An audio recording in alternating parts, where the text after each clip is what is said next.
Hello students, मैंने आपको पिछली वीडियो में बताया था कि हम व्यंजन रेखाओं की प्रैक्टिस अर्थात व्यंजन रेखाओं को शॉर्ट हैंड में कैसे लिखा जाता है ये बताया गया था कि क वर्ग की व्यंजन रेखाएं जो हैं लेफ्ट टू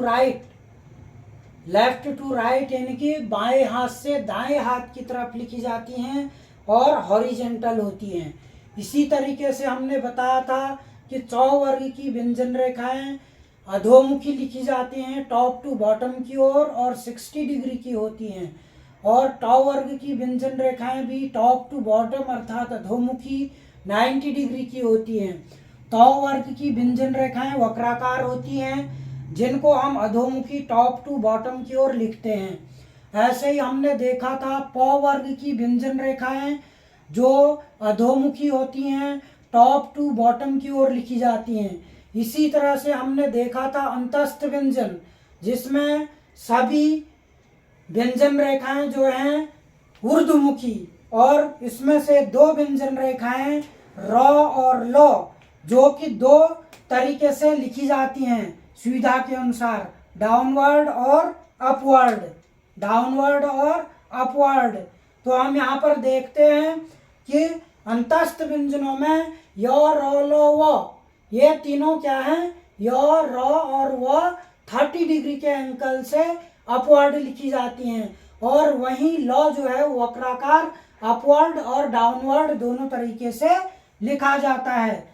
ये र जो है डाउनवर्ड है, ये ल डाउनवर्ड है। इसी तरीके से ऊष्म व्यंजन सौ ह जो हैं ये दोनों वक्राकार डाउनवर्ड, और ह को हम अपवर्ड और डाउनवर्ड दोनों तरीके से लिखते हैं। इसी तरीके से हमने देखा नासिक की व्यंजन यो अड़ो नो मो, ये चारों व्यंजन जो हैं लेफ्ट टू राइट हॉरिजेंटल वक्राकार लिखे जाते हैं, और यहाँ पर अड़ और अढ़ जो है अड़ो और अढ़ ये र व्यंजन की तरह 30 डिग्री में अपवर्ड नीचे से ऊपर को लिखा जाता है, और ये जो है 30 डिग्री में लिखा जाता है। र को काट कर अड़ और अढ़ को रिप्रेजेंट करता है। और तो व्यंजन रेखा हमने देखा था सुविधा के अनुसार दो तरीके से लिखी जाती हैं, लेफ्ट और राइट। और मैंने आपको ये भी बताया था कि व्यंजन रेखाओं को जो है अंतर स्पष्ट करने के लिए गहरी और हल्की दो रूप में उनको दर्शाया जाता है, हल्के स्ट्रोक और light stroke and dark stroke. ये सारे लाइट है, जैसे सारे लाइट स्ट्रोक। ये क्या है, ये लाइट है, ये लाइट है, ये लाइट है, ये भी ये क्या है, लाइट है, ये डार्क है, ये लाइट। सारे व्यंजनों में हमने क्या देखा, कुछ व्यंजन तो हल्के होते हैं और कुछ गहरे होते हैं। और मैंने बताया था कि हम पेंसिल की जो शॉर्ट हैंड की पेंसिल है उसके माध्यम से शॉर्ट हैंड की जो कॉपी आती है रूलदार लाइन युक्त, उस पर हम इसको लिखते हैं शॉर्ट हैंड को। ये आप देख रहे होंगे, इसमें लिखा है शॉर्ट हैंड नोटबुक। इसी तरह से पेंसिल में भी लिखा रहता है स्टेनो। और मैंने बोला कि मैं जो प्रणाली आप लोगों को पढ़ा रहा हूँ ये क्या है, विशिष्ट प्रकाशन है। विशिष्ट प्रकाशन की प्रणाली को हम यहाँ पर सीख रहे हैं। मैंने बताया था कि शॉर्ट हैंड में कई प्रणालियाँ हैं, जैसे ऋषि है, सिंह है, और भी कई प्रणालियाँ हैं। तो ये विशिष्ट प्रकाशन की है जिसके लेखक डॉक्टर गोपाल दत्त बिष्ट जी हैं। ये आपको ये बुक जो है मार्केट में अवेलेबल हो जाती है। यहाँ पर पी कुमार बुक सेलर, और जहाँ पर पॉलिटेक्निक होते हैं जैसे काशीपुर में है, और आपका नैनीताल में नवीन बुक डिपो के यहाँ मिलती हैं ये किताबें। और इसी तरह से मैं आपको यह बताना चाह रहा हूँ कि जो है शॉर्ट हैंड की जो रिक्तियाँ हैं वह कहाँ कहाँ निकलती है और किन किन पदों पर निकाली जाती हैं। शॉर्ट हैंड की रिक्तियाँ माननीय सुप्रीम कोर्ट में पर्सनल सेक्रेटरी निजी सचिव के नाम से निकाली जाती है, जहाँ पर इंग्लिश शॉर्ट हैंड का पूरा वहाँ पर इंग्लिश शॉर्ट हैंड मांगी जाती है।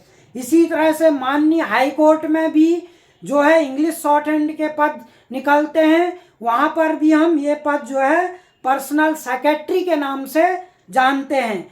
इसी तरह से राज्यों के हाई कोर्टों में महाधिवक्ता जो कार्यालय होते हैं उनमें भी पर्सनल सेक्रेटरी के नाम से इन पदों को निकाला जाता है। और ये समस्त पद जो हैं बहुत अच्छे पे स्केल, लगभग लेवल 8, वर्तमान में जो 7 पे कमीशन है उसमें लेवल 8 में इनको रखा गया है। इसी तरह से लोकसभा सचिवालयों में भी हिंदी और इंग्लिश दोनों के निकाले जाते हैं, वहाँ पर भी पर्सनल सेक्रेटरी के नाम से इस पद को जाना जाता है।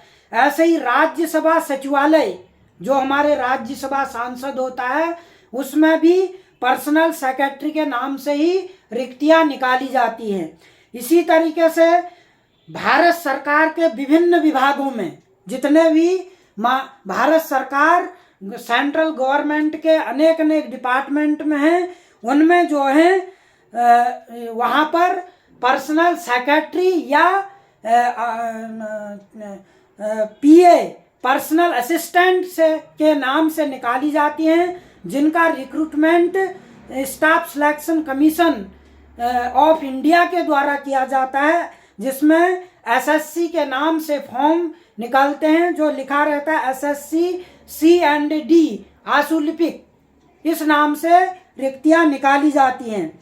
इसी तरह से राज्य लोक सेवा आयोग में जो भी हमारे लोक सेवा राज्यों के लोक सेवा आयोग हैं, जहाँ पर हिंदी स्टैंडर्ड है वहाँ पर हिंदी में, और जहाँ पर इंग्लिश स्टैंडर्ड है वहाँ पर इंग्लिश में एडिशनल पर्सनल सेक्रेटरी के नाम से, अपर निजी सचिव के नाम से रिक्तियां निकाली जाती हैं। और इसी तरह से सभी राज्यों में माननीय राज्यपाल कार्यालय में भी ये APS एडिशनल प्राइवेट सेक्रेटरी अपर निजी सचिव के नाम से जानी जाती हैं। इसी तरह से राज्य सरकार के सचिवालयों में, सचिवालय और विधानसभाओं में भी जो है इसको अपर निजी सचिव के नाम से समय समय पर इसकी रिक्तियां निकाली जाती हैं।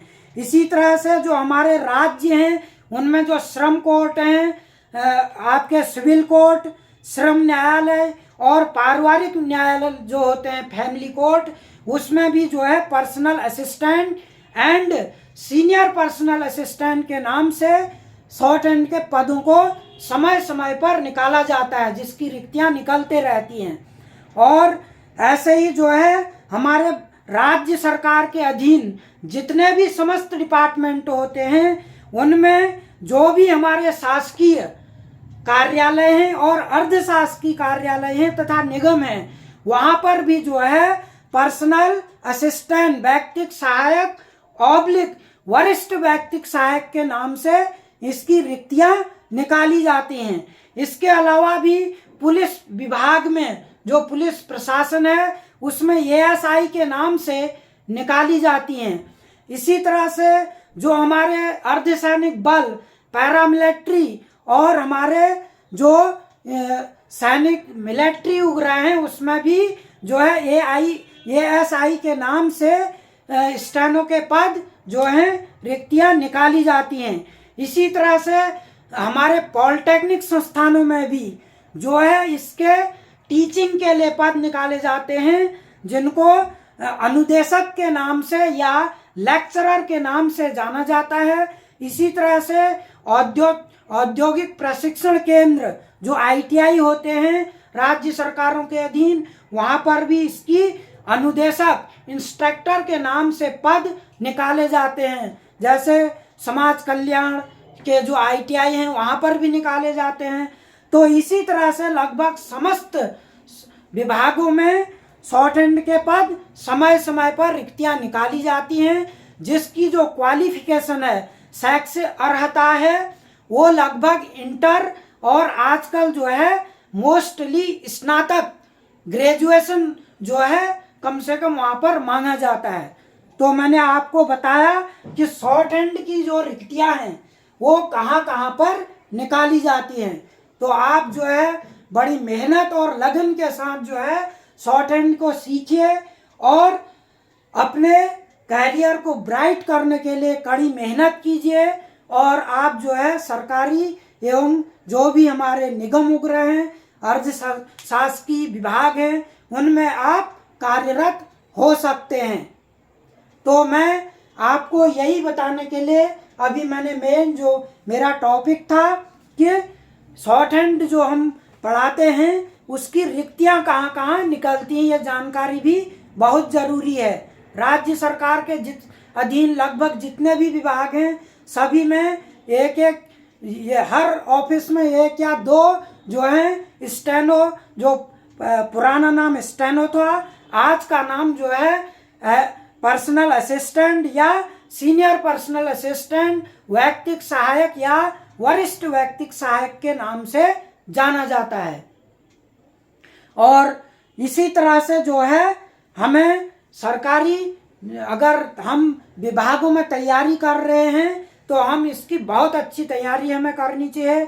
हमें सामान्य अध्ययन जो जीके होती है उसकी भी तैयारी करनी चाहिए, हमें शॉर्ट हैंड की तैयारी करनी चाहिए, हमें टाइपिंग, आज का समय जो है वो मल्टीटास्क का समय है, आपको कई चीज़ें सीखनी पड़ती हैं। जैसे आप देखते हैं बीएड के लिए पहले एंट्रेंस होता है, फिर उसके बाद बीएड किया जाता है, फिर बीएड के बाद सीटेट या यूटेट निकाला जाता है, उसके बाद जो है फिर उसके लिए क्या कहते हैं राज्य सरकार के द्वारा जो है टीचिंग की रिक्रूटमेंट ली जाती है, फिर लिखित परीक्षा होती है। तो इसी तरह से हर डिपार्टमेंट में जितने भी पद होते हैं हर पद के लिए अलग अलग तरह की जो है प्रक्रियाओं से गुजरना पड़ता है। तो मैं आशा करता हूँ आप लोगों को मैं शॉर्ट हैंड जो ऑनलाइन निःशुल्क शॉर्ट हैंड आपको यूट्यूब चैनल के माध्यम से पढ़ा रहा हूँ वो ज़रूर समझ में आ रहा होगा। और आप कई हमारे जो अग्रज लोग हैं उनके कई पाल्य भी होंगे, उनके बच्चे अगर वो सीखने के लिए उत्सुक हैं तो उनसे आप कहिए इसकी तैयारी कीजिए। आफ्टर इंटरमीडिएट आप इसकी तैयारी जो है कर सकते हैं। और आज के टाइम में लगभग जो है मोस्टली ग्रेजुएशन मांगा जाता है विभिन्न सभी प्रकार के पदों के लिए। तो मैं ये आपको शॉर्ट हैंड के बारे में आपको मैंने पूरा हमारे हिंदी शॉर्ट हैंड में जितने भी कॉन्सोनेंट होते हैं उनके बारे में मैंने आपको पूरा बताया। अब हम आगे बढ़ेंगे कि इनकी प्रैक्टिस, इनकी अभ्यास कैसे किया जाता है, दो या दो से अधिक रेखाओं को आपस में कैसे जोड़ा जा सकता है, ये मैं आपको अगले चैप्टरों में, अगले वीडियो में आपको साझा करूँगा। तो मैं उम्मीद करता हूँ सभी को वीडियो पसंद आई होगी और आप सभी इसी को शेयर करेंगे। धन्यवाद।